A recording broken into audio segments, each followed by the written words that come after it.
course, the debut album's out later this year. How does that sound, hearing your name and debut album in the same sentence? It's pretty surreal, actually. We've been dreaming of that since we started a band when we were just young teenagers, and it's finally here. It's been a long time coming, to be fair. So, yeah, it's good to hear those two things in the same sentence, and it'll be even better when it's out and everyone can hear it. What would teenage you have said if you told them, an album with your name was going to be on it? What you've been smoking? uh, nah, just I think we always knew that we'd get to this point. We definitely at that point didn't think we'd be where we are. In terms of the gigs we're doing and the festivals we're playing, the stages we're on. So I guess we'd probably all be proud of ourselves, to be honest. But the job ain't really done yet. We're only kind of like, you know, we're not really where we kind of want to be in the industry. We want to go right to the top in it. So hopefully this album can do that. Was the process of putting it all together and obviously all the recording and everything, was it what you imagined it would be like, or was it different? But no, I'd say it was pretty easy going. I like when we got into the studio. Um, it's always when you're writing an album, like there's always kind of obstacles that you encounter and you have to get over and push through, and to fall on some of the ideas and get things over the line. Like, but I guess that's just the nature of writing music, and it. But now when we got into the studio and when all the songs were written and ready to go, like it was, I think we kind of realized that we kind of had like a special piece of work together, and all the songs started coming together, and we've literally just wrapped up the mastering. So for the first time last week we got to listen to the whole thing front to back, and yeah, it's a special record. At least we think so anyway. And I think everyone else will when they hear it. But the process was, it's a dream to go and record your music and your album. And yeah, we had a belter. We had a belter, and you'll be able to see it. It'll be out on video in documentaries and little snippets of the recording process, I'm sure. A few days ago, you shared a phone recording of one of the songs in its early stages. Is it weird, finding those things? It's gone from that to that. Yeah, yeah. I mean, that was of our new single Alicia, and I mean, I, I think it was around July last year, and I remember just like 3 in the morning, lying in bed, like just thinking about it, and then the words come to me, and I had to drag myself out of bed and like run down to the piano and just you know blurt it out into my phone microphone. So it's kind of funny, like listening to where the song started to where it got to, because it was definitely miles away from what it is now. But it's good to hear the conception of things. I guess that's a bonus of having a smartphone in it. Yeah, obviously modern technology is like, the minute you have an idea, it can be just documented straight away. Yeah, man. You need to do it because the amount of like ideas you get in like little fleeting moments that just float away and you don't catch, and that's even with like smartphones and notes. So yeah, they're handy devices when it comes to stuff like that. Obviously, you said that was middle of the night. Is there any other random times where you've just been in a situation you thought, oh, shit, I'm gonna have to, record something, I'm gonna have to write something down? Literally at any point of the day. There's been times before where I've kind of we've been on stage doing a gig, and I'll be thinking about like because we played so many gigs now, and we do it all the time. That sometimes you kind of head goes into autopilot mode, and I'll be thinking about other songs and lines for other songs.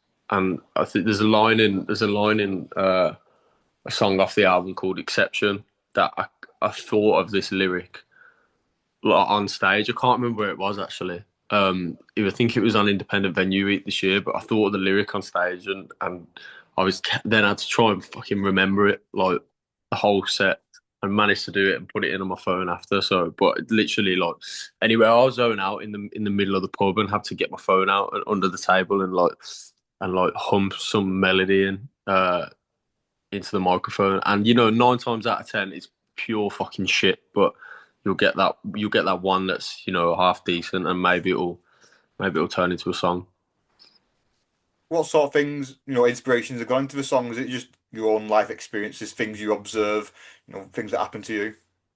Yeah, yeah, pretty dead on that. A lot of the album, the songs kind of change, kind of record to record. You know, there's a lot of stuff on there that is kind of observations of me, kind of doing a little bit of social commentary on the people that I've grown up with, like our culture, what I'm seeing around me, and kind of the things we get up to and stuff, and the good, bad, and the evil of all that. And then there's other bits where kind of I've opened myself up to like a little bit more of the emotional things that have happened to me, like relationships and you know times when you ain't having your best day, or you feel like kind of you're getting swallowed up by the world and that. But every bit of it is in this record. Like it'll make, like there's parts that'll make you laugh, there's parts that'll make you want to lose your head,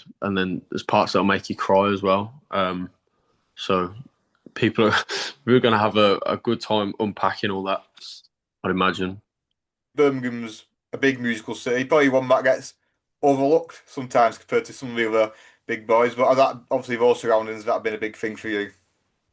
Yeah, man. I mean, it's funny you say that because the closer on the album kind of, is a little bit of a nod to where we're from, Birmingham, and how, people are kind of like scared to be proud in our city of kind of the culture and our heritage. And like it's kind of like, I don't know, there's kind of a stigma around Brum where it's almost like the way other people around the country see the city. It's kind of like shameful to like big it up, but it's our home, and like it kind of it ain't beautiful, and as you say, it gets overlooked a lot. But it birthed us, and it birthed so many other great musicians over the years and massive artists and bands. It's a shame that it does get a little bit overlooked because there's so much culture in the city. Like if you care to look, and it lies within more so like the people that live here. With some great characters and great places, like and that's kind of molded. The place has kind of molded us into like the people that we are now, through like you know yeah, you could say that like it's a place that kind of puts hairs on your chest anyway. It can be brutal sometimes, but yeah, it does get overlooked, and I think kind of it's a shame because you're kind of seeing big touring artists kind of skipping out Birmingham now, because notoriously it's a difficult place to come, or it's kind of there's a perception of that at the minute. So hopefully that changes, and we've always made it a goal of this band to change that, and like put our city back on the map and show that there is something still bubbling here, because there's so many great artists that are around that don't have the spotlight that we've got, or aren't as lucky to have that. So yeah, there's beauty here if you care to look. Do you know what I mean? Obviously, you got your UK tour end of the year. I'm sure finishing off in Birmingham will give that little bit of party atmosphere, show people the pathway that is there for musicians in Birmingham. Yeah, man. I mean, our hometown shows are always special nights. The one we did at the Institute on the back end of the Weekend Millionaire tour just gone was just wicked. And we always throw a big party afterwards.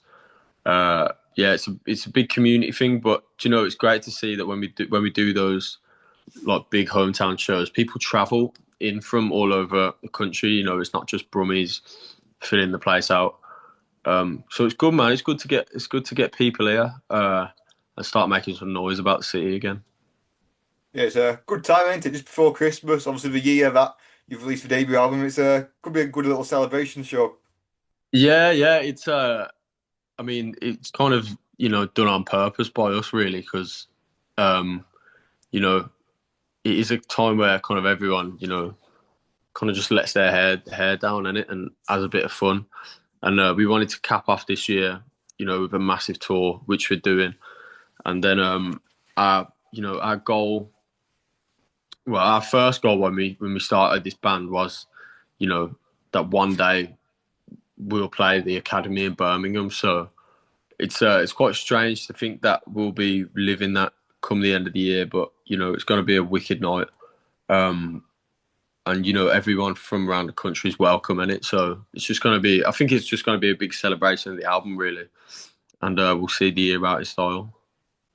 And before that, obviously you've got a busy summer. You've had a busy summer already, but obviously the festivals keep coming. So how much are you enjoying them?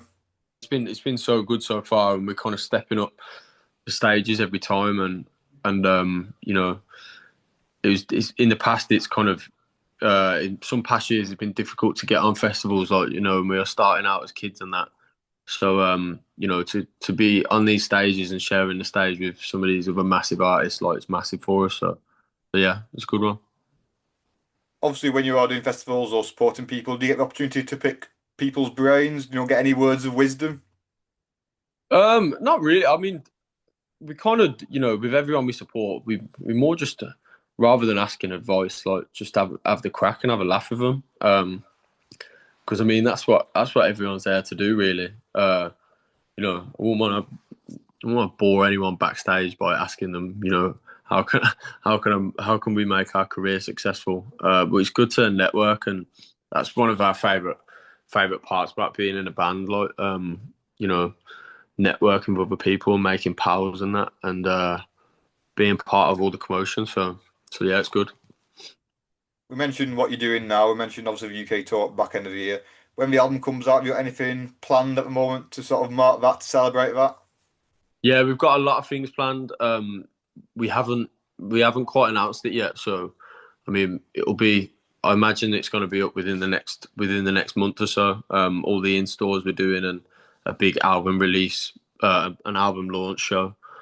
Um, so yeah, that'll be all out within the next month, along with a couple other variants of the album. And once summer finishes, and we get past festivals, that's kind of when you know we've got to put our foot on the gas in it and take it through to October. Because I mean, if I'll be round, before you know it. So And do you have to look beyond, obviously, that beyond the tour? Do you have to always look, about 5 steps ahead in obviously the music big as this?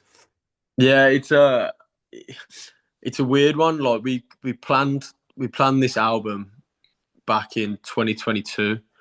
Um, so in 2022 we sat down and kind of said like, oh, what do we want from the next 5 years, really? And we wanted to, do our first EP in 23, follow it up with an EP in 24, and then our debut album this year. So yeah, you kind of have to.